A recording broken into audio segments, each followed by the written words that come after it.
cómo hacer tal examen. En algún lado lo hacen de esta manera, en otro lado lo hacen de esta otra manera. La otoneurología, que ya va más tan ligada al médico, que es como una subespecialidad de la otorrinolaringología. Para hacer una evaluación vestibular o de octavo par, como quiera. ¿Qué es lo que es estar mareado? Viendo qué es lo que es el mareo y qué es lo que es el vértigo. El colectivo común asoció la palabra vértigo a un miedo con las alturas. Hola a todos los seguidores de Fonoeduca, bienvenidos, espero que se encuentren bien.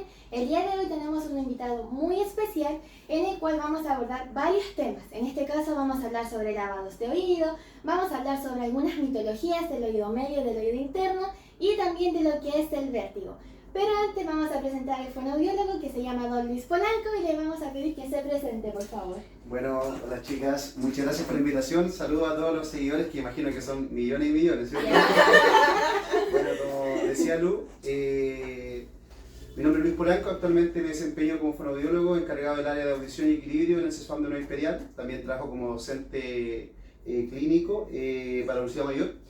He tenido el agrado de ser profesor de las chicas, han pasado en rotativa conmigo y ahí nació y surgió la idea de parte de las chicas de hacer este podcast, que en realidad, si lo vemos bien, igual es un espacio de divulgación científica en cierto modo, así que se agradece también, chicas, de que se pongan estos temas en la palestra. Mi nombre es Luis Polanco, fonoaudiólogo con un posgrado en diagnóstico vestibular y auditivo, certificado en rehabilitación vestibular por el Centro Privilegiado de la Universidad de Buenos Aires, y con distintas formación, no todo ligado a lo que es audiología y mi mayor pasión en realidad a lo que es lo vestibular, tanto su diagnóstico como su rehabilitación. Eso. Perfecto. Bueno, don Luis, nos gustaría que nos contara cómo ha sido la experiencia con respecto al área. Con respecto al área, partamos de un poquito más atrás, con respecto a la carrera. La carrera, perfecto. Yo creo que como le ha pasado a muchos colegas o futuros colegas, uno pasa por etapas dentro de su ciclo como estudiante y pasamos por esta parte donde de repente tenemos un poquito de motivación, estas crisis vocacionales, ¿cierto? Sin embargo, uno las va sorteando a raíz de todo y hasta que encuentras un área que es con la que tú te llenas un poco más. De primera yo pasé como buscando y me gustaba bastante la ilusión, yo era adulto, todo el área. Después fue mutando eso hasta que conocí el área de audición. Sin embargo, tampoco me llamaba tanto el tema de los audífonos o la rehabilitación auditiva propiamente tal. Pero ahí, junto con la rehabilitación auditiva y junto con el tema de audición, se desprende otra área, que es la vestibulometría, ¿ya? Y de ahí es donde yo me enamoré. Netamente por lo complejo que era el diagnóstico, por los por las similitudes que tienen un diagnóstico con otro, y tú tienes que llegar muchas veces a esos diagnósticos netamente con la guía clínica, con tu entrevista clínica. Pero ahí después te vas encontrando con otras dificultades, como que aquí en Chile nada está normado, ¿ya? Y cuesta mucho saber cómo hacer tal examen. En algún lado lo hacen de esta manera, en otro lado lo hacen de esta otra manera, y ahí uno se pasa un poquito por el síndrome del impostor y dice, bueno, estoy haciendo las cosas bien, uno quiere hacerlas bien, pero las estoy haciendo bien realmente. Claro, no hay como una estructura. No, este libro te dice, mira, esta es la mejor manera de hacer este examen postcalórico. Después pides con otro autor que dice, no, mira, esta es la mejor manera. Entonces tú te vas dando cuenta de que tienes autores con distintas teorías, con distintas metodologías para trabajar, con distintas formas de hacer un mismo examen o cómo hacer una rehabilitación. Y no calzan, y menos acá en Chile donde todavía estamos en pañales, lo que es la anteriormente llamada otoneurología, ¿ya? Y ahí se cuesta un poquito de dónde echar mano, de quién apoyarse, de los profesores que tienen más experiencia que tú, y allí entra lo importante de tener un buen círculo de profesionales que se puedan apoyar y a través de su experiencia también irte guiando a ti. Eso me costó a mí por lo menos. Es como llegar a echar todos los profesionales de toda el área de la audiología, revolverlo y mezclarlos todos juntos para ver cuál es más factible, se le puede decir. Claro, y lo que pasa es que ahí tampoco ni los mismos profesionales ni los mismos autores nos ponemos de acuerdo, porque ¿qué es lo que pasa? De que se habla de la audiología. Nosotros podemos ser audiólogos, ¿cierto? Algunos otros hablan de la otoneurología, que ya va más tan ligada al médico, que es como una subespecialidad de la otorrinolaringología. Claro. Pero ¿qué pasa cuando hablamos de otoneurología? ¿Qué pasa con los profesionales que son no médicos? tanto los audiólogos, como los kinesiólogos, como los fisioterapeutas, como los tecnólogos médicos. ¿Qué pasa? ¿Dónde caímos? Y ahí es donde, afortunadamente, el año 22, disculpen, mayo del 2022, se dio a conocer un concepto que es pero espectacular, que es la medicina vestibular, donde ahí se engloba tanto a profesionales médicos, no médicos, kinesiólogos, fonoaudiólogos, audiólogos, tecnólogos médicos, y ahí dentro de todo eso metimos a todos los profesionales dentro de una coctelera y sacamos algo que fue la medicina vestibular. Pero yo creo que eso vamos a hablar después, ¿cierto? Sí, después. Primero, como que me gustaría explicarle a la gente este concepto de vértigo ¿Ya? y mareo, que se confunde mucho. ¿Ya? ¿Vamos a hablar al tiro de eso? ¿Sí? Yo ¿O no? creo que sí, porque casi la mayoría como dice la literatura, que hay como un 85-87% ¿Ya? de la población que normalmente siempre confunde el vértigo con el mareo. Mira, ese dato así como de la confusión que tienen los pacientes, no lo manejaba. Sin embargo, me cansa porque un paciente mareado, digamos, cuando llegan tanto a urgencia o después te lo derivan a tu consulta para hacer una evaluación vestibular o de octavo par o como quieran llamarlo, te dice que está mareado. Eso es lo que te dice, estoy mareado, me mareo.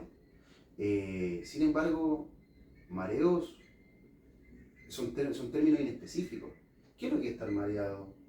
Y ahí es donde hay que empezar a echar manito a la literatura y a tu experiencia y ver qué realmente siente ese paciente. ¿Siente una silopsia? ¿Siente un mareo interno, como se llamaba antes? ¿Un mareo externo o vértigo objetivo? ¿Las cosas le dan vuelta o las cosas rebotan? O si nos vamos un poquito más allá, en los síndromes ortostáticos, al moverte, la vista se le va negro y eso el paciente lo llama como mareo. Entonces ahí uno tiene que también conocer más o menos la clínica para ir viendo qué es lo que es el mareo y qué es lo que es el vértigo. Si queremos buscar una definición, el vértigo se define, bueno, gran parte de los autores lo definen como una sensación de movimiento ilusoria.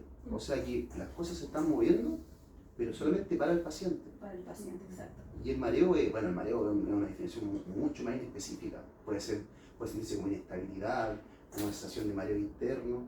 Es mucho más específico de definir. Y que conste, como que no solamente como pacientes, porque todos fuimos pacientes algún Claro, día, por cierto. no teníamos el conocimiento, sino que hasta los mismos doctores y especialistas derivan al fonoaudiólogo con este término de mareo, pensando que es vértigo. Por Entonces, supuesto. desde ahí deberíamos empezar a especificar un poco este tema de vértigo para ya que lleguen al fonoaudiólogo como Más más filtrado. definidos, claro.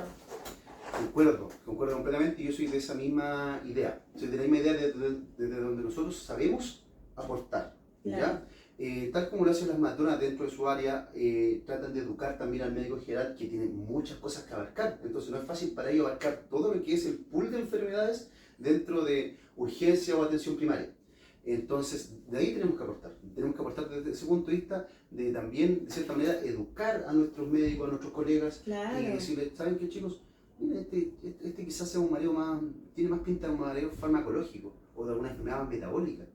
¿Por qué? Porque el vértigo tiene estas características. Entonces, quizás de esos, no sé, 20 pacientes que te derivaban por mareos, después no te van a derivar 20, te van a derivar solamente 10 y que van a ser más certeros en cuanto a lo que puede ser un vértigo. Claro, igual otro como que se confunde mucho este término de usted tiene una enfermedad del oído medio. Claro. Exacto. Y desde ahí le vienen los mareos. O sea, ya tenemos dos términos Claro. malos. Claro, póngase un cucurucho. Claro, cucuruchos no, por favor. Eso es O más conocido como cambucha. el cambucho. El cambucho, Claro. cambucha.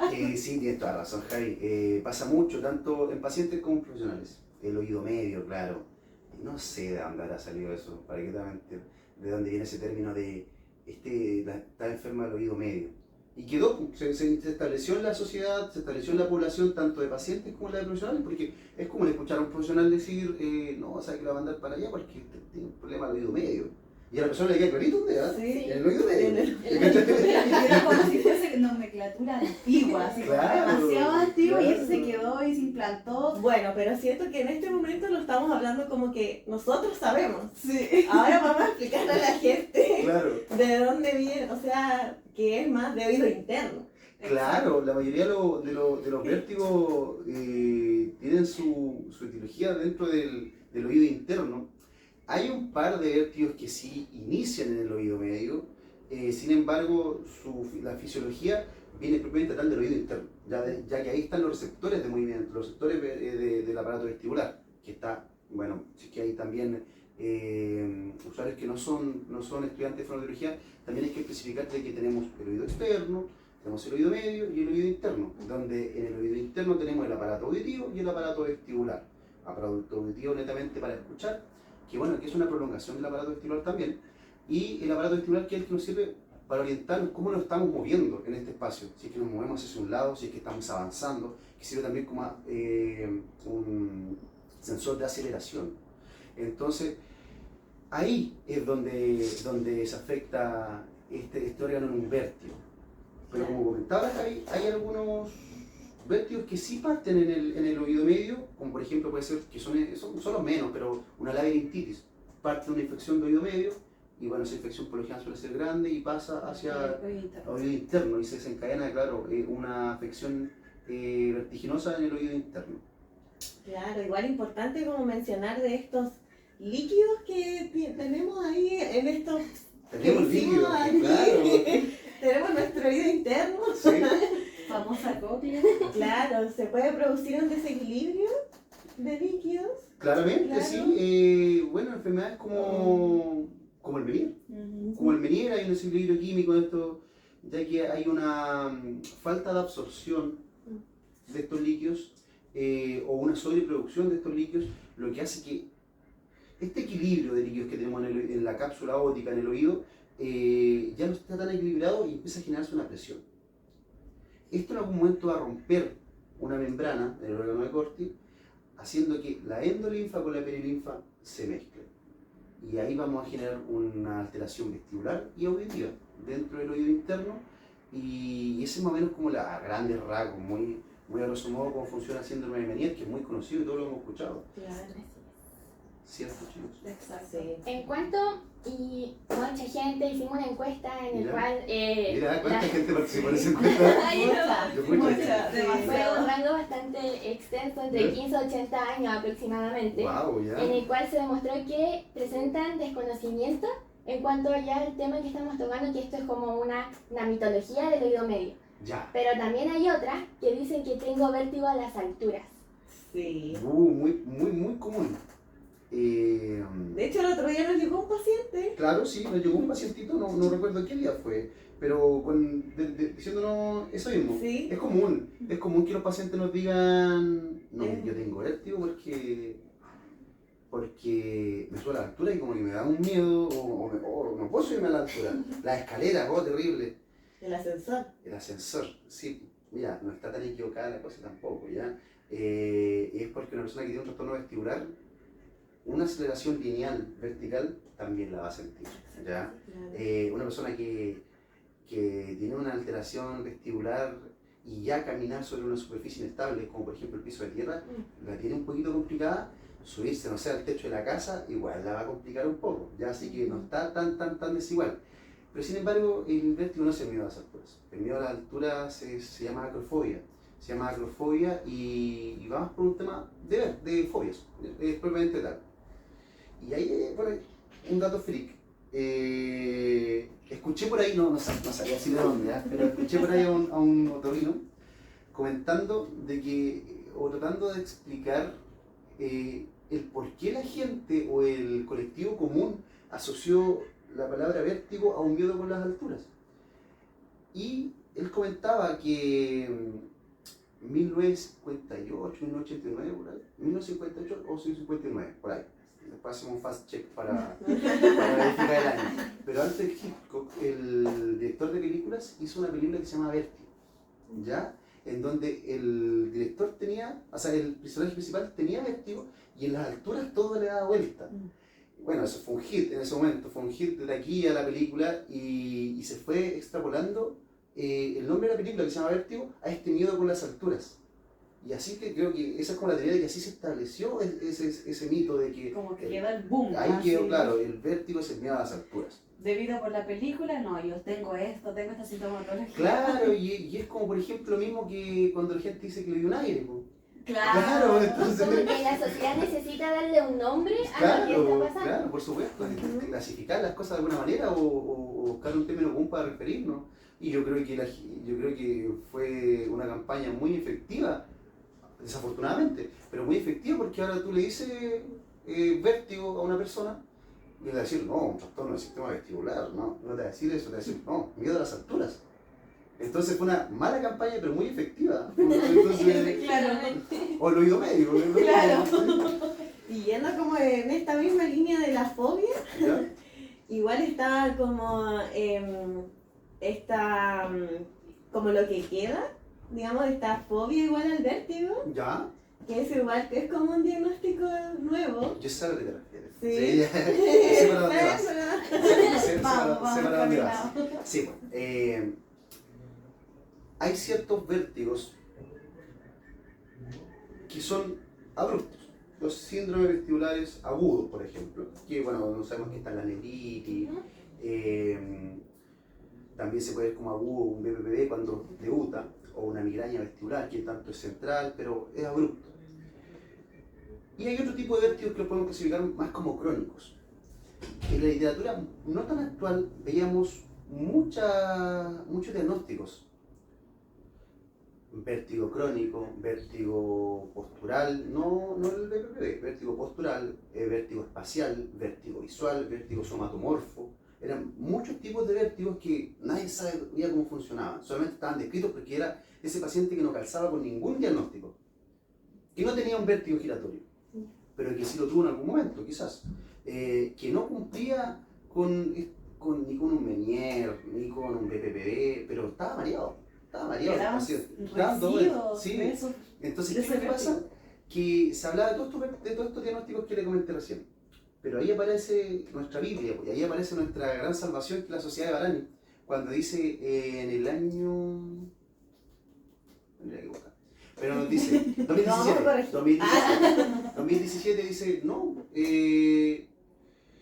estamos como medio hablando todos de lo mismo, distintos otorrinos por allá, por acá, otoneurólogos están hablando todos más o menos de lo mismo, y es algo parecido, es un diagnóstico crónico, no giratorio, y ahí aparece el concepto de PPPV, ya que es un mareo perceptual persistente, ¿ya?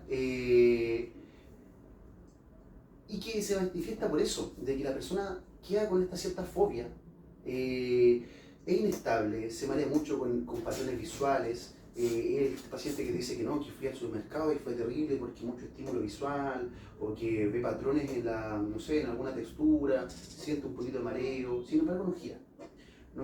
Y después estudiando todo eso, te das cuenta de que ese paciente en algún momento sí tuvo un vértigo. Puede ser una neuritis, ya tratada. El tema es de que ahí pasa y depende mucho del tipo de paciente, de su perfil, del perfil que tenga el paciente, si es que es más ansioso, si es que es más fatalista. Porque hay gente que, bueno, le dio el vértigo y, bueno, estoy mareado, pero las personas piensan que se van a morir. Entonces, ¿qué tanto miedo o cómo tú enfrentas las cosas? De eso depende también un poco si es que te puede dar un PPPV, que es un diagnóstico más crónico, que ya pasa los 3 meses, y hay otras personas que no les va a dar ese PPPV. Claro, y desde ese punto de vista, ¿cómo explicarle a la gente nuestra labor como fonoaudiólogo? Mira, me encanta como la clave, se dan cuenta como va desplazando los temas, me encantó. ¿Cómo Ups, me estoy perdiendo, debería haber sido entrevistador. ¿Es así? Bueno, nunca está, ¿verdad? Mira, buenísimo, me encantó. ¿Por qué? Porque una neuritis vestibular se puede resolver sola. Ya, o sea, no sola, pero sí va con tratamiento farmacológico. Quizás esa persona que tiene 25, 30 años, con tratamiento farmacológico, le va a pasar el episodio, se va a compensar, y quizás esté bien y no necesite de nada. Pero quizás no. Y quizás necesite rehabilitación vestibular. Y de hecho siempre se va a recomendar que una persona tenga rehabilitación vestibular para evitar esta secuela, para evitar que queden algunos hallazgos dentro de su vida diaria. Y ahí entramos nosotros, dándoles las estrategias educando mucho al paciente. Tenemos que hacer las cosas de esta manera, de esta otra manera no, porque muchos, bueno, es sabido de que todos tenemos claro que igual acceder a otorrinos cuesta, no es fácil, no son tanto los otorrinos, las horas son escasas, muchas veces son caras, entonces el otorrino no va a estar todas las semanas ahí para el paciente muchas veces, y ahí entramos nosotros también para ir acompañando desde nuestra labor, tanto con las indicaciones como sus ejercicios y con la rehabilitación vestibular para ese usuario, y también así evitar futuras secuelas. En este caso, el fonoaudiólogo podría trabajar con un equipo multidisciplinario. Sería lo ideal, sería lo ideal.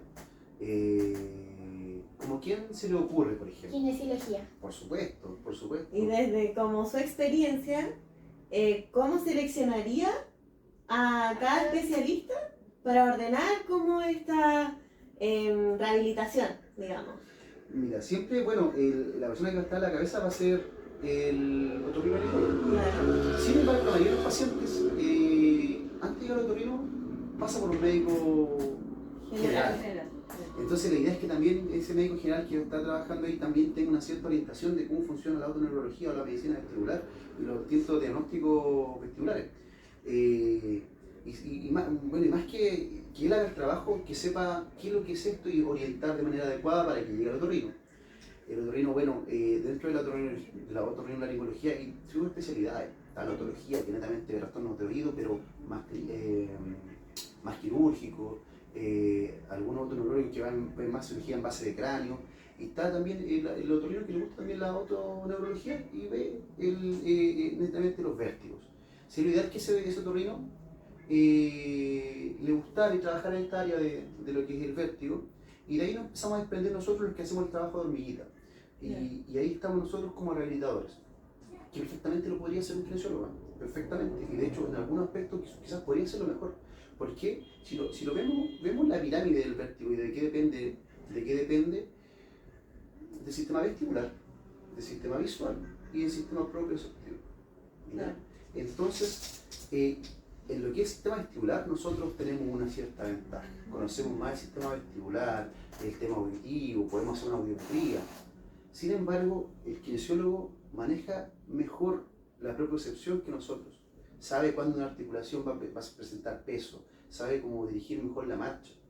Entonces, para mí, yo creo que sería lo ideal es que tuviéramos tanto un fonoaudiólogo para ver los exámenes auditivos, exámenes vestibulares, trabajar la rehabilitación del VOR, del reflejo vestíbulo ocular. Pero no solamente tenemos el reflejo vestíbulo ocular, también tenemos el reflejo vestíbulo espinal. Así que en un equipo ideal, que bueno, que es difícil que pase, nunca hay tantos recursos, pero debería haber un kinesiólogo, un fonoaudiólogo, el otorrino, un nutricionista, o una nutricionista, claro. ¿Por qué? Porque muchos de estos diagnósticos van acompañados, ojalá, de una pauta alimentaria, como el Menier. El Menier, y lo otro, ayuda y atención a salud mental. Un psicólogo o una psicóloga, siento que también debería, ¿por qué? Tanto para el manejo de la aceptación de este vértigo, del control de la ansiedad, el control de todas estas emociones que un paciente con vértigo va a sentir, también porque el paciente con vértigo por lo general tiene tinnitus. Y un paciente con tinnitus, yo encuentro que es fundamental que reciba ayuda de un psicólogo. ¿Por qué? Por la naturaleza del tinnitus. Aquí va a acompañarlo muy bien con cómo una persona controla sus emociones. Contener al paciente. Contener al paciente.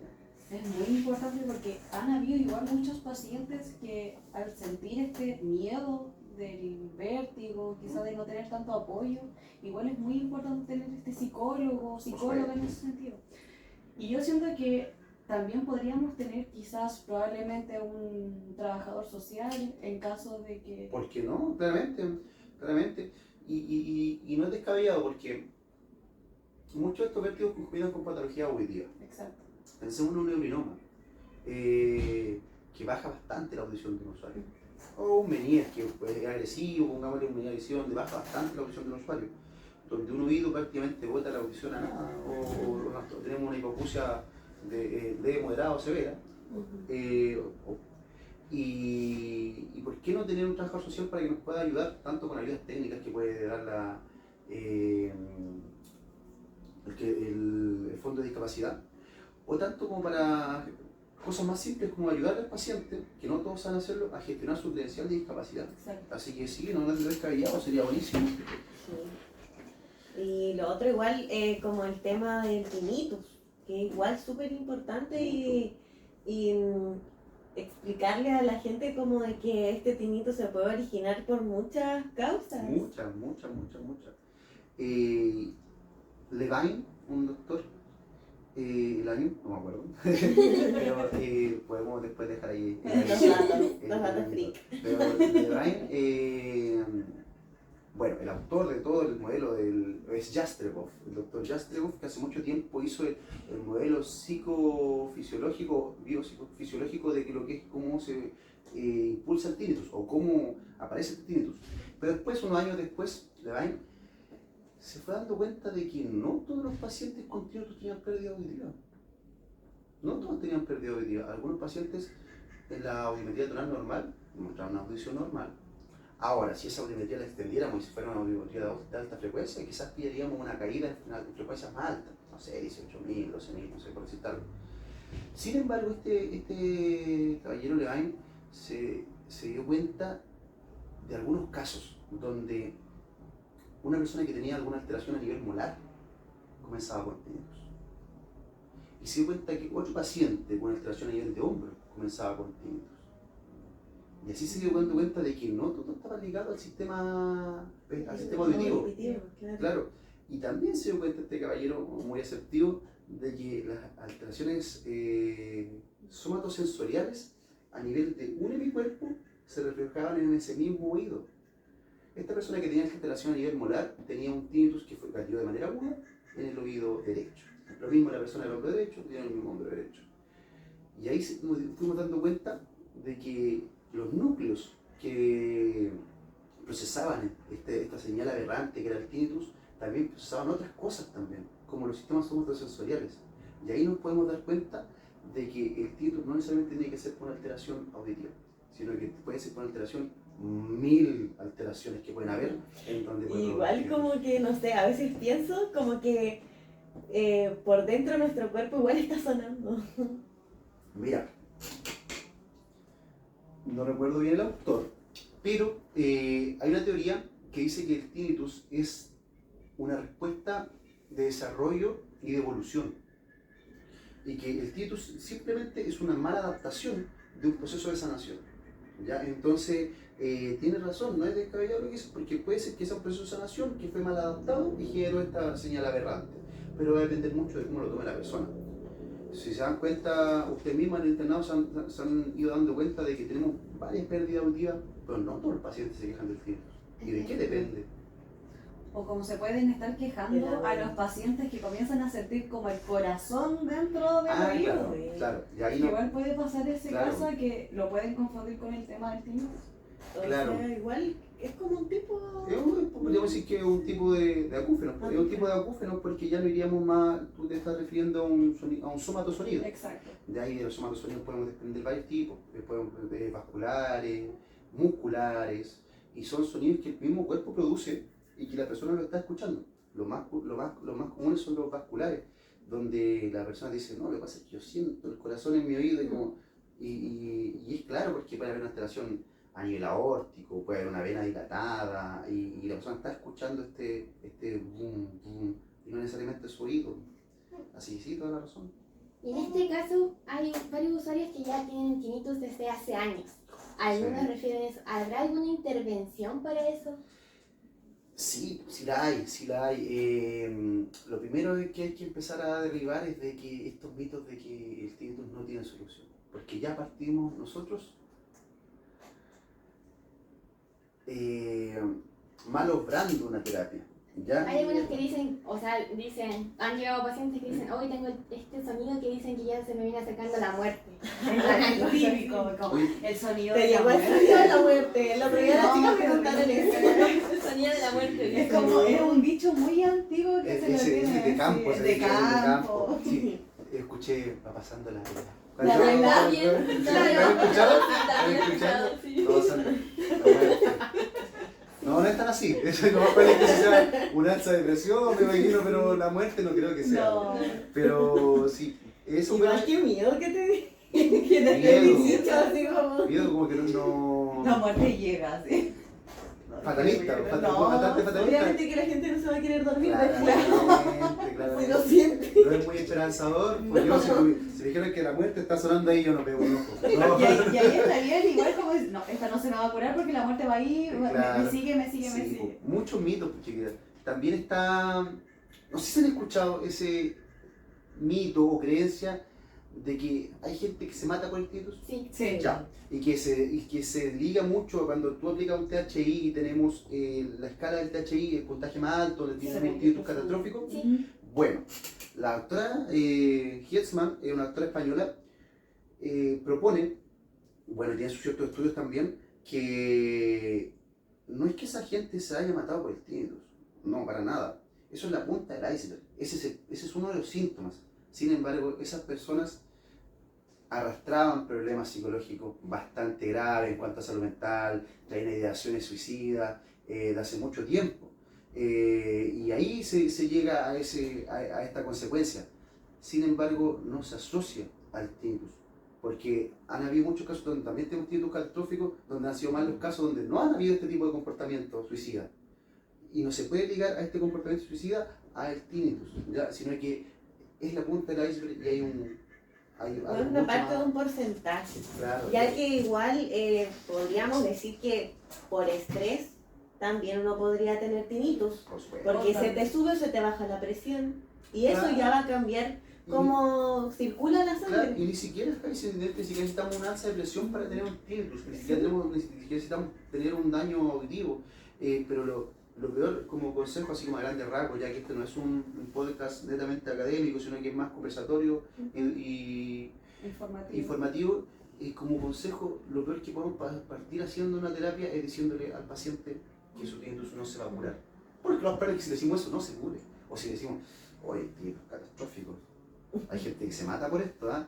¡Ay, Ay, no! No, es terrible. O lo otro. Ay, esto puede ser hasta por un tumor. Sí, quizás sí puede ser por un tumor. Pero probablemente no. Pero lo más probable es que no. Las probabilidades. Entonces, si el médico no solicitó un escáner y no confirmamos una masa, ¿para qué vamos a asustar al paciente innecesariamente? O también mentir a los pacientes como estos supuestos medicamentos que curan el tinnitus. Hay que no. muchos, hay unos que se venden por antena red directo y son caros aparte, son bastante Son caros. carísimos. Son caritos. Se ha probado con muchos, muchos. Hasta naturistas, También medicamentos de se ha naturistas. probado con muchos. Algunos pacientes dicen que sí funciona, algunos médicos dicen que sí funciona. Muchos, por ejemplo, están mucho en boca el tema de la ginkgo biloba, que hay otorrinos que sí la indican. Sin embargo, si nos vamos a un estricto rigor, no hay evidencia que lo respalde. No hay evidencia que lo respalde. Quizás lo más importante aquí es bajar la ansiedad del Exacto. Por paciente y supuesto. poder relajarlo. Porque Por al supuesto. estar pendiente de ese ruido aumenta más esta ansiedad y va a aumentar todo esto. Concientizar al paciente, Como educarlo. esto del refrigerador que siempre está sonando y no lo escuchamos. Bueno, queremos agradecer la participación de don Luis Polarco por entregarnos sus conocimientos y por acompañarnos. Sí, así que me sumo a las palabras de mi compañero, le agradezco muchísimo y espero que le haya gustado este capítulo y ojalá que hayan aprendido algo más de lo que es la fonoaudiología. Así que muchas gracias por todo y nos estaremos viendo en un próximo capítulo de Las Fono Educa. Chao, Chao. Espérate, tenemos que